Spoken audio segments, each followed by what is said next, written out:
Hello students, welcome to standard 9 subject mathematics. This is chapter number 2. Now we will start. It is polynomial. Lecture 1 we have. So about the polynomial, to understand it, we will understand what is polynomial in one variable, the first definition in this chapter. So it is if an algebraic expression has only one variable, should have only one variable. Variables we can use at any alphabet from A to Z. Say X, Y, Z, generally we use. So if only one type of variable we have in algebraic expression with its exponents as whole numbers. First condition, it should have only one variable, one type variable, either X or Y or Z or any other alphabet. And the other condition that its exponents as whole numbers. The exponent should be a whole number only. Whole number, you know that denoted by W, capital W, and it has the numbers like 0, 1, 2, 3. Means the variable which is it is having the algebraic expression. Its exponents means power should be otherwise in any of the whole number that should be 0, 1, 2, 3. Then they are whole numbers, then that algebraic expression is called polynomial, and because it has only one variable, it is called polynomial in one variable. So, for example, the exercise 2.1 we have in question number 1 we will take as an example and as well as we will solve also. So, it is which of the following expressions are polynomials in one variable and which are not, state the reasons for your answers. If you know this definition, we can give the answers of the algebraic expressions, whether they are polynomial in one variable or not. How? Let's see one by one. The first one is, in the question one, first one is 4x square minus dx plus 7. We have to decide that this expression is polynomial in one variable or not. So what is it? Is a polynomial in one variable x, that is x. Only one type of variable x it has. So we will say it is polynomial in one variable, and the reason is since it has only one variable x with its exponents as variable x has exponent as 2 here, as 1 here, and as 0 here. So 2, 1 and 0. Why 0 is here? If no variables are given, we can consider x raised to 0 also. Because x raised to 0 or any variable raised to 0 is 1. So 7 into 1. So variable only x type it has, and the exponents of x are 2, 1 and 0. As you know, 2, 1 and 0 are whole numbers. So this is following this definition.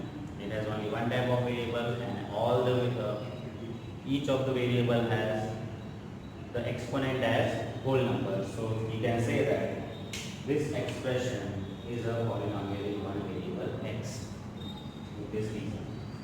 Second number, y square plus root 2. Y square plus root 2 is a polynomial in one variable y. As we say that variable we can take as x, y, z, any alphabet. So here y is taken. So it is also a polynomial in one variable only, and it is y. The reason is since it has only one variable y, and with its component as 2, you can see, exponent. Y's exponent is 2, and 2, you know, it is a whole number. So power is whole number, so it is a polynomial, and it has only one variable y, so it is polynomial in one variable, that is 1. Third number, 3 root 2 plus t root 2 is not a polynomial in t. This is not a polynomial. Why? See the reason. Since 3 root 2 plus t root 2 can also be written as equals to 3 as t. Root t can be written as t raised to 1 by 2. Root t means t is power 1 by 2, exponent is 1 by 2, plus t root 2 as it is added. In this expression, first term, this is first term, this is second term, total 2 terms it has. So in first term is 3t raised to 1 by 2 as exponent of t is 1 by 2, and 1 by 2 does not belong to w because w means whole number. 1 by 2 doesn't come in whole number. So 1 by 2 is not a whole number. So by the definition, exponent must be a whole number, and it is not there. So therefore, it becomes a reason for not being a polynomial in E. Right? Fourth number, y plus 2 upon y is not a polynomial in Y. This is also not a polynomial. See the reason why it is not a polynomial, since y plus 2 upon y can also be written as equals to y as y plus 2 as 2 upon y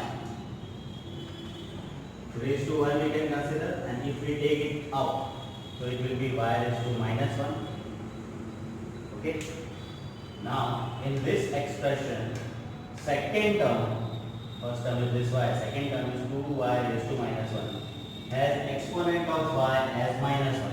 Exponent of y is minus 1, and minus 1 also doesn't belong to w, as w has only 0, 1, 2, 3 are all natural numbers with 0. So minus 1 doesn't come in w, whole number, it is not whole number, minus 1 is not a whole number, so that becomes the reason for not being a polynomial in one variable here. This fourth number. Fifth number is x raised to 10 plus y raised to 3 plus t raised to 50. It is also not a polynomial in one variable. Why here? Since it has three distinct variables with x, y, and t. It is not having only one type of variable. It has three variables, x here, y here, t here. For being polynomial in one variable, only one type of variable we need, and here we have three distinct variables. So what we say? It's not a polynomial in one variable. Now the question number 2 we have is this: write the coefficient of x square in each of the given. So you are given 4 polynomials in the question, and in all 4 what you have to decide that what are the coefficient of x square. So as we can see here, this is the polynomial 2 plus x square plus x. So what is the coefficient of x square here? Here you have x square, and with that, which constant term you have? No constant term is given, we have to consider 1 x square you can say. So coefficient of x square is 1 in this. Then second number, polynomial is 2 minus x square plus x cube, and coefficient of x square, that is x square term, is here, and with that no number is there, so we can consider 1, and with minus 1, what we have to consider 1, and its sign is minus, so minus 1 is the coefficient of x square in this polynomial. In third number, pi by 2 x square plus x, and we want to find out coefficient of x square.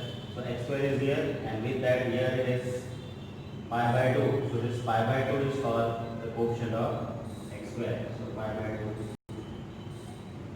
is coefficient of x square in this. In fourth number it is root 2x minus 1. We need quotient of x square. So you can see in this expression x square term is not there. If no term is there with the x square, we can consider 0x square. We can consider 0x square. This x square term, if whichever term is not there, you know that with 0 coefficient we can write that term. So if x square term is not there, we have to consider the 0x square. If we consider 0x square, the x square coefficient will be 0. So here coefficient of x square will be 0. So this way we can understand about the coefficient also in the exercise only. So you are suggested to write this definition of polynomial in one variable when we can say the expression is given. Expression is polynomial in one variable. This is the definition, and for example we have done the exercise 2.1 question number 1, 5 examples as an example also, and as well as we have solved the question number 1 also. And next was to understand about the coefficients. So question number 2 we have done, in which we are understanding about the coefficients also. Suppose it is asked that in this question, coefficient of x and coefficient of x also, if for our more detail if you go, quotient we need to understand. So in this quotient of x, what you have to write? X is this, and is that nothing is there, so we can consider 1. Quotient of x will be 1. In this quotient of x we need x square we have done. This was in the question. This is extra we are doing. Quotient of x. Quotient of x. Again, here x term is not there. If no terms are given about the quotient, so we can consider 0x. If x term is not given, we can consider 0x. So quotient of x is 0. In this quotient of x is, with that now number is not there, so 1 we can consider. It will be 1. Here quotient of x is root 2. So this way, the concept of quotient of any term is, if it is asked, you can write it by seeing the expression, and it will be always with that term. Okay. So this is the concept of quotient. This is the concept of polynomial in one variable that we have understood with the exercise help, and as well as we have solved the exercise also, question 1 and 2. And remaining question 3, 4, 5 we will solve in next lecture with understanding their concepts.